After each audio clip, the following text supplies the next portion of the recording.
want to talk about today is the power we have in Jesus Christ.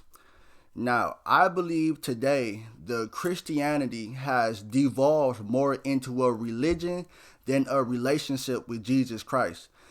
People have grown content with just settling for, just going to church on once a week or on every other holiday, or, pretty much just a watered down version of what the original purpose of Christianity was, and that is for Christ to instill ambassadors on the earth to further the kingdom of God. When Christ came upon this earth, he didn't come as a man to establish another religion. At Christ's time, there were already thousands, if not millions, of different types of religion. Every man pretty much followed his own way of life. But Christ came to establish ambassadors and apostles, people who would be qualified and certified to continue spreading his message when he knew he would have to go on top of the Mount Calvary to die for our sins. Now, Christ would not have appointed us as apostles without also appointing us the authority to carry on his job. Now, I want to turn to Luke 10, verse 19 right now, and I'm reading out of the Gideon's Bible, and it says, "Behold, I have given you authority to tread on serpents and scorpions, and over all the power of the enemy, and nothing shall hurt you." Now, that's right out of the mouth of Christ.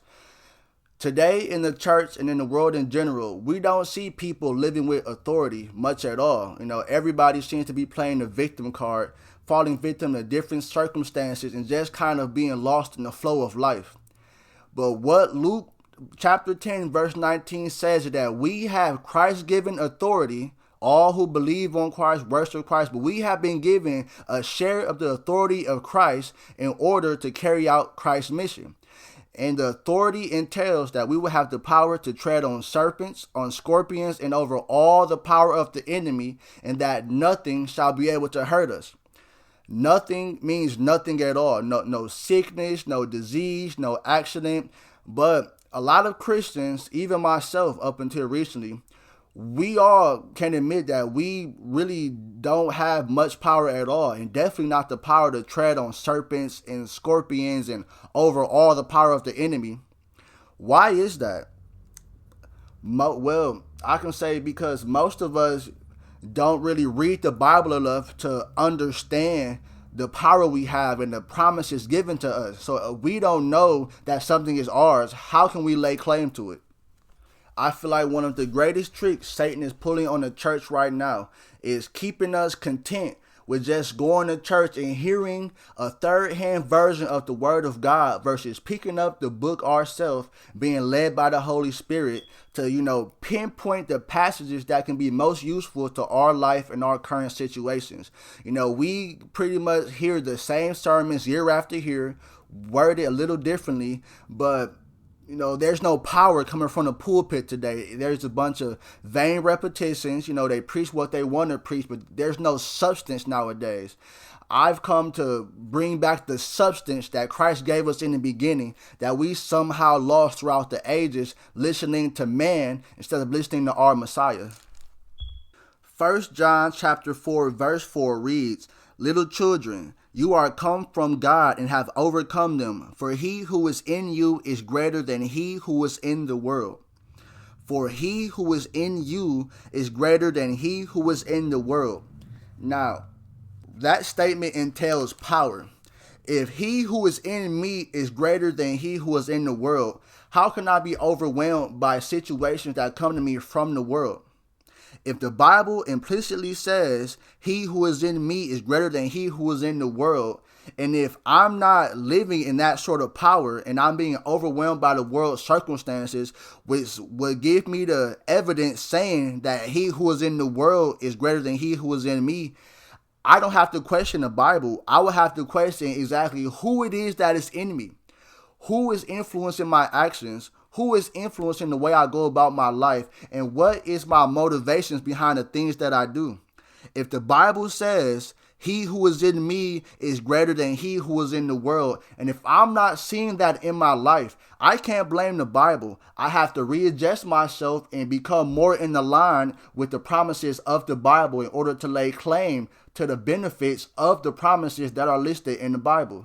One of the biggest concerns I have with the modern day church is how content we are with normalcy, with living completely in the normal world and not being able to experience the power of the spiritual. You know, Christians today read the Bible, hear about the devil and demons, but don't exactly acknowledge the fact that there is a devil who is our enemy and who really doesn't want us to have any good thing. You know, when things go bad in our life, Christians are perfectly fine with saying, oh, this is the Lord's will. I don't think you really understand God enough to be speaking on what his will is, because the God I serve loves me and wants the best for me. The Bible I read says, for all things work out for good to those who love him and call on his name. So if things aren't working out for good, either you don't love him the way you say you do, or there's another factor at work, which the Bible calls the devil. Now, John chapter 10, verse 10 reads as follows. The thief comes only to steal, to kill, and destroy. I come that they may have life and have it more abundantly. Now, God doesn't want to take anything from us. He doesn't want us sick. He doesn't want us hurting. In fact, he wants the opposite. The Bible just said he not only wants us to have life, but to have it more abundantly. How does that coincide with the view you have of God?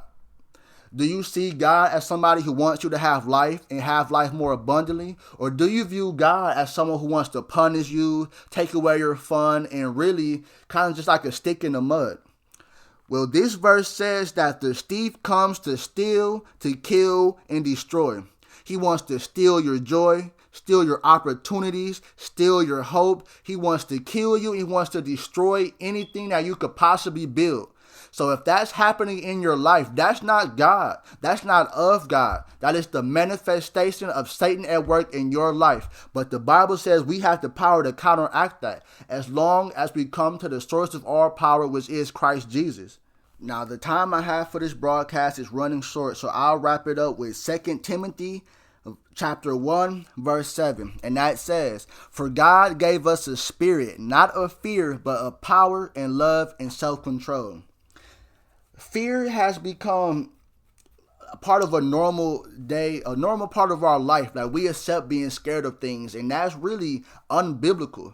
This flat out says God gave us a spirit not of fear. So if we experience any type of fear in our life, we have to stop and question, where is this spirit coming from? What spirit is bringing the effect of fear into my life? Because we just read that that is not of God. God gave us a spirit of power, of love, and self-control. And I feel like most people in the world are not operating in love, so they don't have any self-control. And without love and self-control, how can you operate in power, let alone the power of God? Like, we really need to go back to the basics as far as Christianity is concerned. You know, understand that the church is not a building, but the church are the people that make up the body of Christ. We really need to stop taking people at face value, stop just accepting the word as people speaking from the pulpit, and really start opening up our Bibles and really find out what the word says for ourselves. It's not that confusing. You know, there's different translations in modern day English, but we need to go back to our roots, because that's where our heritage is, and in our heritage we have power. Thank you for spending this time with me. I appreciate being able to share the word of God to you as it is revealed to me. I hope you enjoyed your day, and God bless you and your families.